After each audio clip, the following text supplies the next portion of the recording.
Hello and welcome. This is Congruent with Cass the Coo and me, Seal the Human. Let's talk about transphobic literature and the attacks from the far right. There have been numerous publications in the last few years being used as sources to attack transgender individuals, both directly through published words or as material to base arguments from. With increased visibility as trans people are back in the spotlight due to sports, these works are extremely harmful and coincide with the weaponization of imagined fears and moral panics. One curious link, or maybe less than curious, is that most of them have also written articles for Quillette, a place to simply say what others are too scared to themselves and what everyone is thinking. The Quillette is a right-wing libertarian online magazine founded by Australian journalist Claire Lehman. Articles read more like opinions masquerading as scientific facts, and the magazine has been successful in reaching a wide audience. Authors write about topics that can be provocative and controversial in a claimed safe space, a place to make a stand and speak out against left-wing orthodoxy. In creating their safe space, what's actually happened is authors and journalists with right-wing politics are free to say whatever harmful opinions they might have that few have the courage to say out loud. The very same people go on to actively promote violence and hatred against those that they don't agree with. Let's take a peek at the anti-trans literature published in 2020 and 2021 and see what stands out. Possibly find any connections. Real quick though, it's important to touch on Lisa Littman, who published a very flawed study on transgender adolescents using data entered by parents on certain websites that definitely, absolutely, without a doubt, 100% of the time would never start with a bias, right? Fourth Wave Now is a safe place for gender-skeptical parents and their allies. Transgender Trend states, "We are an international group of parents based mainly in the UK, US, and Canada who are concerned about the current trend to diagnose gender non-conforming children as transgender. We come from diverse backgrounds, some with expertise in child development and psychology, some who are themselves extreme gender non-conforming children and adolescents, some whose own children have self-diagnosed as trans, and some who know supportive trans adults who are also questioning recent theories of transgenderism." Youth Trans Critical Professionals states, "We tend to be left-leaning, open-minded, and pro-gay rights. However, we are concerned about the current trend to quickly diagnose and affirm young people as transgender, often setting them down a path towards medical transition. Our concern is with medical transition for children and youth. We feel that unnecessary surgeries and or hormonal treatments, which have not yet been proven safe in the long term, represent significant risks for young people." Yet, somehow in a comical sense, the last point of data collection might be the most absurd. The Facebook group Parents of Transgender Children. Pretty self-explanatory in this one. So, Lisa Littman published a study on transgender adolescents that didn't actually gather information from transgender adolescents, because taking the words of parents and guardians about the inner workings of their children's minds has always been the go-to source for factual, correct, coherent data. If there is anyone who knows the thoughts of teenagers and what they get up to, surely it's their parents. Somehow, these methods and others that are producing flawed results for papers that are not peer-reviewed then gets spread around as science and factual basis. Back to the study. Concerned parents, concerned adults, concerned professionals. There's not going to be an inherent bias from these groups of people while filling out an online form about trans adolescents, about a group that does not apply to themselves. A study published about trans youth while gathering no information from trans youth or trans adults, but instead the people around them who are simply concerned about transness in medical care. When one study is broken down, it becomes easier to spot dog whistles, which is a coded message communicated through words or phrases commonly understood by a particular group of people, but not by others, hidden messages, and blatant misrepresentation or omissions. Lisa Littman used the data from her study to reinforce a term which she created and is not recognized by medical professionals: rapid onset gender dysphoria. She says that it's an epidemic, a sudden dysphoria affecting adolescent or young adults, predominantly trans men, or in dog whistle terminology, young adult females. She also says that not only is this happening to individuals, but it spreads through social groups such as friends. Whole groups of young adult females are indoctrinated into the trans agenda and quickly prescribed medications that will forever alter and ruin their bodies. Now, this study is very transphobic and still recent, which is why it's being used as a major source of literature. Like most of these studies, it's just transphobic and dangerous. The Terf Abigail Schreier, who also has articles published in Quillette, published her book, Irreversible Damage, in 2020, published by an avowed white supremacist who openly advocated for a white ethnostate in the United States, a William Regnery. She picked up this created moral panic and used it as the basis of her book, Rapid Onset Gender Dysphoria. She says the rise of trans identification in generally white teenage girls, to her this means assigned female at birth, is just another mental health issue. Those who have anxiety or depression that could fall victim to things like anorexia or bulimia are now turning into trans-identifying abominations. She's very outspoken against gender-affirming care for trans adolescents, like many other transphobic authors as of recent. When nothing else will spark desired outrage, let's drag in the children. Think of the children. Think of the children. Oh my gosh. Then came the transphobic, anti-woke Deborah So. The End of Gender was published in 2020 as well. Another author with published articles on Quillette. Of course. There's no link there, I promise. She'd be a TERF, except she's explicitly claimed she is not a feminist. She's also big on speaking out against how horrible cancel culture is while being featured on, The Megyn Kelly Show, Real Time with Bill Maher, The Joe Rogan Experience, The Ben Shapiro Show, Fox News Primetimes, and more.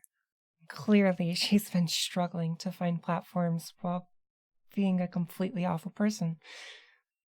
While she puts in a good effort to come across as scientific and logical and reasonable, and she generally does a good job masking her transphobia, you get to her insane belief that the existence of trans youth is inherently homophobic, and that gets washed away.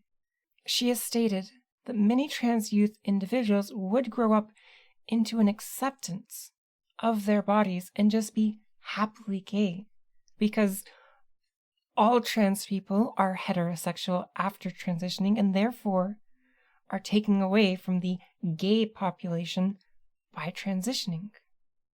Again, she brings this belief specifically with the children. Her book, however, was more about breaking the ideas of gender identity and tying it to the facts about sex and gender from her, a scientist. Neither gender identity or expression has anything to do with society and is purely tied to biology from her, a scientist. She debunks all the myths in this book about gender and attacks trans women, but makes sure to make contradictory statements to provide the semblance of, I'm not transphobic, I have trans friends. Trans women are women and stuff, even though I specifically said otherwise.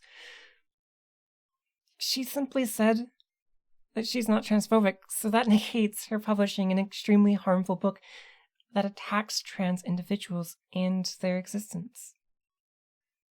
Oh, hey, we've made it to 2021 in literature, a new year, a new wave of transphobic publishings. 2 more authors of Quillette in a surprising turn of events. It's almost like a lot of these books are being written by those who also write for the Quillette, but no, that's just coincidence, right? Unsporting: How Trans Activism and Science Denial Are Destroying Sport was published in May of 2021 by Linda Blade with Barbara Kay.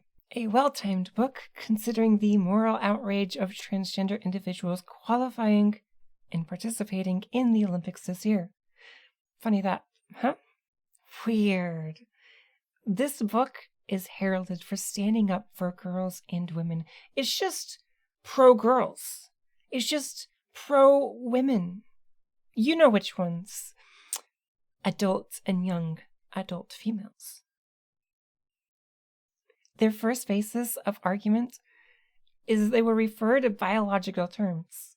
Linda Blade has specified that people assigned male at birth are biologically male, and that's how she will refer to them. It doesn't matter if they identify as women, it's all about biology. That identity is no different than something like religion, and so it has no place in sport. Do you see why Deborah Stowe's book is really problematic in tying everything to biology? Barbara Kay takes the safety stance in single-sex spaces like bathrooms, locker rooms, the whole shtick. Linda takes the hard stance that this is the end of women's sports because male bodies are allowed to participate and come in and dominate the cis women they are competing against, as we've seen countless times with all of the trans women winning gold medals at the Olympics this year. She states that girls are running into bodies with so much more muscle and force than they could ever have, and that dissuades them from participating in sports in the future. They both said in this book that it's based in science and facts, but like the rest, it's a lie to create panic and outrage while targeting one of the most marginalized groups today. At the end of the day, trans women, or rather transgender individuals overall, generally are fairly mediocre when it comes to sports. To understand the next author, it's important to understand Jennifer Billick, a trailblazer in the transphobic conspiracy theories. She says, and I quote, "Gender is an obfuscation. It is the deconstruction of our humanity and its sexed roots that is at issue." End quote. She's very radical and very, very transphobic. Now, she's taken things one step further. She doesn't like transhumanism or trans anything, transgender included. Even life-saving transplants are one step too far. Again, I quote, "The LGBT civil rights movement has been subsumed by elites who would have added the T to normalize the overriding of our sexed reality as humans, staging a political coup of mammoth proportion." Jennifer Billick is like a TERF on steroids. She's also really taken to and spread the idea of Jewish billionaires funding the LGBT movement, notably the T part of it, in some weird obsession that she has with John Stryker. She's a transphobic anti-Semite that is extremely hateful. How do we turn these ideas into something more manageable for mainstream transphobes? The Terf Helen Joyce published the book Trans, When Ideology Meets Reality in July of 2021. The book hasn't released yet in the US, so I don't have much information other than some transcript pictures and what Helen says about the book herself. She's transphobic because she believes that society is beginning to teach people that a medical pathway is the only way to accept our bodies, and it's only creating lifelong patients. And of course, think of the children. She also subscribes to the ideals that trans women are forcing cis lesbians into having sex with people outside of their dating pool. That trans women are actually males identifying as women, and that lesbians who don't believe this are bigots. She is fully in the belief that lesbians are forced into sexual relationships with something they don't like, or are uncomfortable with, or even worse, as if trans women are just these predatory men sexually abusing and assaulting women who are vulnerable. The same recycled ideas over and over and over and over and over and over. Yet, she's also fully bought into Jennifer Billick's ramblings to really double down on things and tie in anti-Semitism into anti-trans sentiments. Yet, this is really no surprise. Scratch a turf and a white supremacist bleeds. Oh, and of course, Helen Joyce also has articles published by the Quillette. In total, the Quillette is a breeding ground for awful views on society, but it's very much an area ripe with transphobic contagion. They have been very successful at growing an audience and playing into all the fears and concerns to turn them against others. It's a very hateful magazine made by very hateful people. It's not courage to speak the things that others don't dare to say. It's simply saying the quiet parts out loud. Fear, racism, sexism, transphobia, bigotry, anti-Semitism. How much is based on what we learn from society around us? And how much has been fed because of fearing the unknown? What's different? The saddest thing about the Quillette isn't that it exists, but that it turns average people into those that parrot dangerous and evil ideas. There have been 4 major books published in 2020 and 2021 that are extremely transphobic and harmful. There's also been studies and other writings, like the blog post from the TERF queen, J.K. Rowling. There have been countless attempts to control legislation and adhere to transphobic viewpoints this year, some even citing those like Rowling. With the trans athletes in the Olympics and growing anti-transgender feelings worldwide, it's very troubling to see so much effort by transphobic groups in the rising trend that what they say is okay and normal. It's not normal. It's disgusting. Thank you for watching this week's episode of Congruent Co, friends. Stay cute out there.